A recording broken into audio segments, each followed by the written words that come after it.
Welcome back to Liberty Nation TV. I'm your host, Scott Cosenza, and joining me today is Jeff Charles, our socio-political correspondent. Hi, Jeff. Hey, Scott. How you doing? I'm well, thanks. How are you?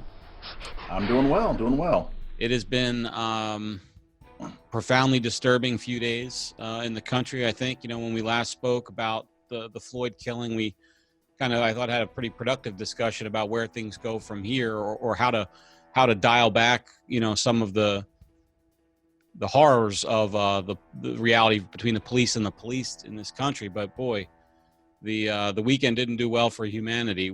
It looked like a lot of Antifa violence, and I wanted to ask you, Mr. Jeffrey Toobin, CNN analyst, famously said that Antifa was a black organization. What are your thoughts on that?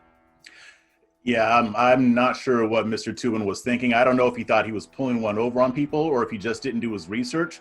But I mean, if you go to Google and type in the word Antifa, it only takes you less than 3 minutes to find out that organization is as white as can be.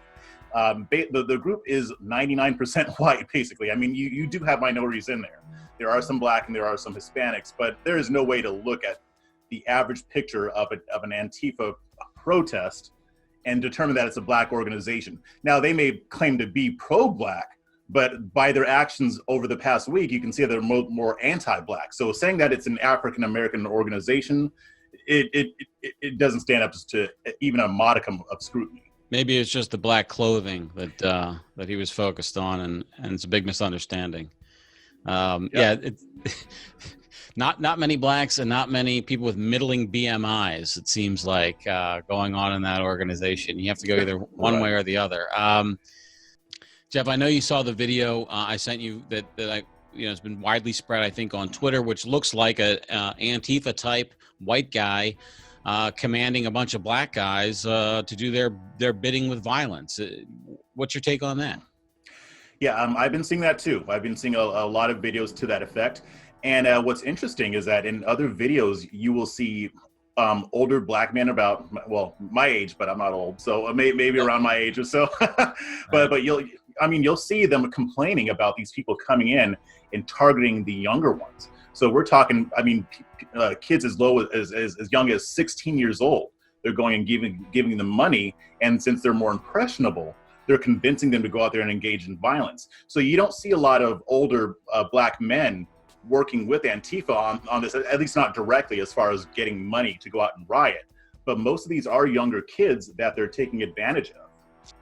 We know, Jeff, that during the Ferguson protests, that much of that was sort of astroturfed protest. It was paid for by imported labor, Soros-affiliated organizations, and so forth. What's your sense of what we're going to learn after all is said and done with this series of actions? Is it going to be professional? Is it astroturfed, or is this more of a grassroots thing? No, we're going to find out the same thing. It was astroturfed. This is exactly how they operate. In Ferguson, I've spoken with people who were there at the time, and they were saying 70% of these people that came in and started torching cars and engaging in looting and rioting, they weren't even from the area. A lot of them were white, and a lot of the people who were black didn't even live in the city. We're seeing that here in Minneapolis and in other cities as well. So we're going to find out the same thing. But here's the thing. Is it really going to matter? Because we know that the corporate media is not going to report on this. They just started showing the white looters on television.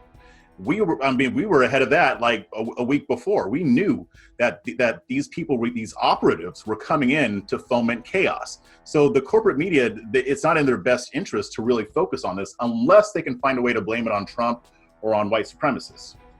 How racist is it to go plant pallets of bricks in a black neighborhood set by police tension? It seems like you're pouring gas onto a fire there, isn't it?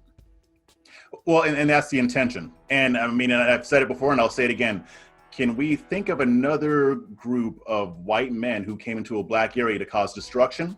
Yeah, we can. And they're doing the exact same thing. It's not the exact same tactic, but they're coming in to destroy that community. And in this case, they're going to let black people take the blame for it. So yeah, they're putting those bricks there. I'm seeing the pallets being delivered. I don't know who's even selling this stuff to them, but that is their plan. And it's not just the bricks. We've seen people people just walk around breaking windows, hitting up the concrete to get rocks to throw at the police. In one case, I actually saw a video today of a group of peaceful protesters. They went and grabbed one of these Antifa people, dragged him over to the riot police so that they can arrest him. I'm like, okay, can we get some more of that? That's what we need to prevent these people from doing what they're doing. It was a great moment. I agree. Yeah.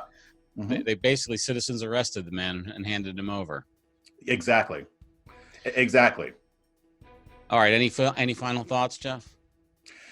I would just say to just pay closer attention to what's going on. Don't believe what the media is saying, because the media is only telling some of the truth and they're leaving a lot out. So I would just say to keep paying attention, but also keep in mind most of these people that want justice for George Floyd are peaceful, but you've got these agitators coming in to disrupt things. So do not lose sight of that.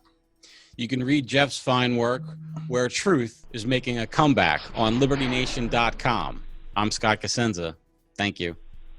Go deeper on the topic discussed in this video. Head on over to one of these links here or go to our Liberty Nation Roku channel. Thanks so much for watching, and don't forget to subscribe and hit the notification bell for Liberty.